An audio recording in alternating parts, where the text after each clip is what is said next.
سائر في طريق الحق يا جند الله جند الله جند الله جند بسم الله. اللہ الرحمن الرحیم نحمده ونصلی ونسلم علی رسولہ الکریم اما بعد۔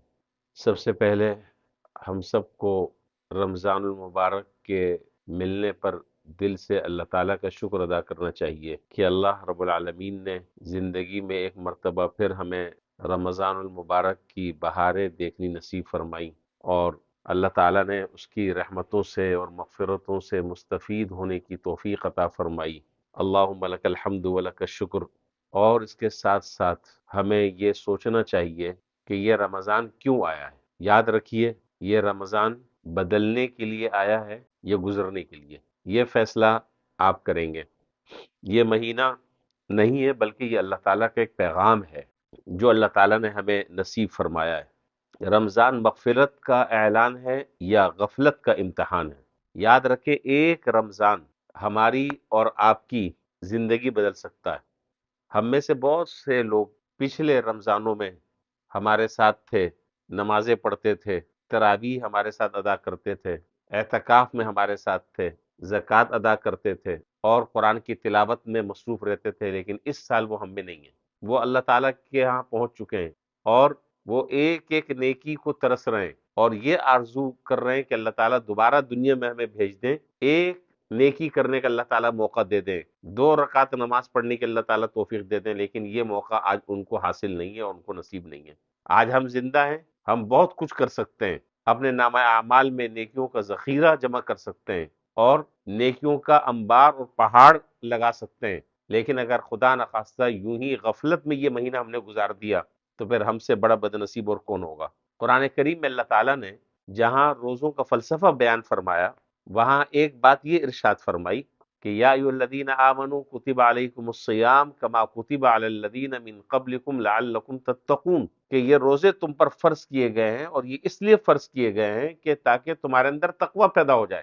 تو رمضان کا مقصد جو ہے وہ تقوی پیدا کرنا ہے، اور در حقیقت رمضان کا مقصد ہمیں اللہ تعالیٰ بھوکا اور پیاسا رکھنا نہیں چاہتے۔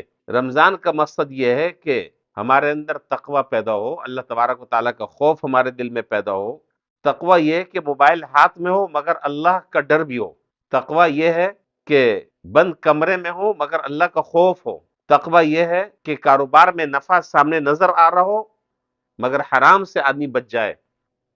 تقوی یہ ہے کہ نگاہ غلط جگہ پر اٹھنے کا سخت تقاضا ہو رہا ہو لیکن اللہ تعالیٰ کا ڈر انسان کو ایسا حاصل ہو جائے کہ اس کی آنکھیں جھک جائیں۔ تقوی یہ ہے کہ زبان کو لگام دے دیا جائے۔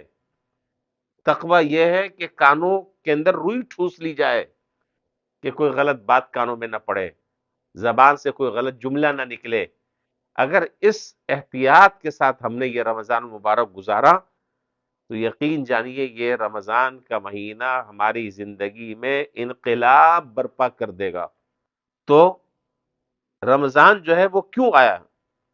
در حقیقت اگر آپ غور کریں تو رمضان ہمارے گناہوں کی معافی کے لیے آیا ہے، دل کی اصلاح کے لیے آیا ہے، قرآن کریم سے تعلق جوڑنے کے لیے آیا ہے، نفس کو قابو کرنے کے لیے آیا ہے، نفسانی خواہشات کو کچلنے کے لیے آیا ہے، اور اللہ تبارک و تعالی ہمیں ایک ٹریننگ سے گزار رہے ہیں، ایک تربیتی کورس اللہ تعالی ہمیں اور آپ کو کرا رہے ہیں۔ اسی لیے حدیث میں ہے من سلم لہ رمضان سلم لہ السنہ، جس آدمی کا رمضان سلامتی کے ساتھ گزر جائے گا اس کا پورا سال سلامتی کے ساتھ گزرے گا۔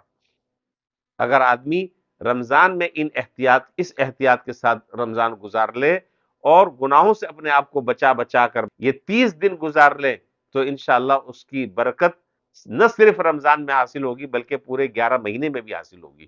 حدیث شریف میں ہے من صام رمضان ایمانا واحتسابا غفر له ما تقدم من ذنبی، جس آدمی نے رمضان کا روزہ رکھا ایمان کی حالت میں، اللہ تعالیٰ سے ثواب کی امید رکھتے ہوئے، اللہ تعالیٰ اس کے تمام گناہوں کو معاف کر دیں گے۔ اصل سوال یہاں یہ ہے کہ اگر رمضان کے بعد بھی خدا نخواستہ ہم ویسے ہی رہے جیسے پہلے تھے تو کیا ہم نے رمضان پایا؟ اس لیے آج ہی نیت کریں کہ انشاءاللہ یہ رمضان میری زندگی کا ٹریننگ پوائنٹ ہوگا، اور یہ رمضان در حقیقت میری تربیت کا ایک بہترین کورس ہے جس سے اللہ تعالیٰ مجھے گزار رہے ہیں۔ رمضان اللہ تعالیٰ کی طرف سے یا تو آخری وارننگ ہے یا آخری موقع ہے۔ اس لیے ہمیں چاہیے کہ ہم کوشش کریں اس بات کی، ہم اس بات کا اہتمام کریں کہ شریعت کے مطابق اور سنت کے مطابق ہم اپنے رمضان کو گزاریں۔ اگر ہم نے یہ 7 کام کر لیے، وہ میں 7 کام عرض کر رہا ہوں، اگر ہم نے وہ 7 کام کر لیے تو انشاءاللہ یقین کیجئے کہ رمضان کے بعد آپ پہلے جیسے نہیں رہیں گے، بڑی آپ کی زندگی میں تبدیلی آ چکی ہوگی۔ نمبر 1، 7 کام یاد رکھیے۔ 7 کام اگر ہم نے کر لیے تو رمضان کے بعد ہماری زندگی بدلی ہوئی نظر آئے گی، چینج نظر آئے گی۔ نمبر 1، نیت کی اصلاح۔ نیت کریں اپنی، اور آج پہلا رمضان ہے، آج ہی نیت کر لیں کہ انشاءاللہ اس رمضان کو، یہ رمضان ہماری زندگی بدلنے کا انشاءاللہ سبب ہوگا، اور اس رمضان میں ہم اپنی زندگی کو بدلیں گے، اپنے مزاج کو بدلیں گے، اپنی طبیعت کو بدلیں گے، اپنی ذہنی سوچ کو بدلیں گے، اپنی فکر کو بدلیں گے، اور دینی اعتبار سے انشاءاللہ ہم اپنے معمولات وہ کریں گے جو ہم اس سے پہلے نہیں کر سکتے تھے۔ نمبر 2، قرآن سے ہم اپنا تعلق جوڑیں، قرآن کریم کو روزانہ پڑھنے کا ہم اہتمام کریں۔ یاد رکھیے کہ قرآن صرف ثواب کی کتاب نہیں بلکہ یہ ہدایت کی کتاب ہے، یہ روشنی کی کتاب ہے، اس سے انسانوں کو ہدایت ملتی ہے۔ نماز کی پابندی کریں باجماعت، زبان کی حفاظت کریں۔ اس رمضان میں اگر ایک کام کر لیا جائے تو میں ضمانت دیتا ہوں اس بات کی، میں گارنٹی دیتا ہوں اس بات کی کہ انشاءاللہ رمضان کی برکات نصیب ہوں گی۔ مجھے بھی اس کی ضرورت ہے اور آپ کو بھی اس کی ضرورت ہے۔ ایک کام کر لیا جائے، وہ یہ کہ پہلے رمضان سے ہم اس بات کا تہیہ اور ارادہ اور عزم کر لیں کہ یہ زبان کو ہم تالا لگائیں گے، زبان سے غلط بول نہیں بولیں گے، زبان سے غلط جملے نہیں کہیں گے، زبان سے کسی کو ڈسیں گے نہیں، زبان سے کسی کی غیبت نہیں کریں گے، زبان سے کسی کی چغلی نہیں کریں گے، زبان سے گالم گلوچ نہیں کریں گے، زبان سے کسی کو برا بھلا نہیں کہیں گے، زبان سے کسی کو تکلیفیں نہیں دیں گے۔ اس بات کا عزم کر لیں کہ اس زبان سے یا تو قرآن کی تلاوت ہوگی، اس زبان سے یا تو ذکر ہوگا، اس زبان سے یا تو دعائیں مانگیں گے، یا اس زبان سے ہم دوسرے کو خیر کی باتوں کی تلقین کریں گے۔ تو زبان کو کنٹرول کر لیں گے، اور زبان کی اگر ہم حفاظت کریں گے، اللہ تبارک و تعالی انشاءاللہ رمضان کی جو برکات ہیں اور رمضان کے جو فیوز ہیں، اس کے جو ثمرات ہیں، اللہ تعالی ہمیں وہ نصیب فرمائیں گے۔ اسی طریقے سے نمبر 5، موبائل پر کنٹرول کر دیں، چھوڑ دیں 1 مہینے کے لیے موبائل، انشاءاللہ مریں گے نہیں، زندہ رہیں گے اللہ نے چاہا۔ چھوڑ دیجئے موبائل کو، اپنا تعلق قرآن سے جوڑ لیجئے، اور ہاتھوں میں موبائل نہیں، اب عزم کریں کہ ہاتھوں میں قرآن ہوگا۔ اب موبائل نہیں، اب عزم کریں کہ ہاتھ میں تسبیح ہوگی۔ اب عزم کریں کہ ہاتھ میں دعاؤں کی کتاب ہوگی۔ انشاءاللہ اللہ نے چاہا اس کی برکتیں نصیب ہوں گی۔ تو موبائل کو کنٹرول کر لیں۔ رات کو سوتے وقت واٹس ایپ چیک کر رہے ہیں، سوتے وقت فیس بک دیکھ رہے ہیں، اب یہ تہیہ کر لیں کہ اس رمضان میں رات کو جب ہم سوئیں گے تو ہم انشاءاللہ ہم تسبیح فاطمی پڑھیں گے، ہم دعائیں پڑھیں گے، سورہ ملک کی تلاوت کریں گے، سورہ واقعہ کی تلاوت کرتے ہوئے انشاءاللہ ہم سوئیں گے۔ تو 1 مہینہ رمضان کے اس طریقے سے گزار لیں۔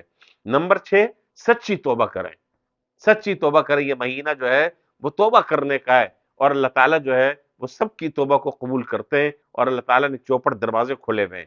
نمبر 7، سخاوت کا اہتمام کریں، انفاق فی سبیل اللہ، اللہ تعالیٰ کے راستے میں خرچ کرنے کا میں بڑھ چڑھ کر حصہ لیں۔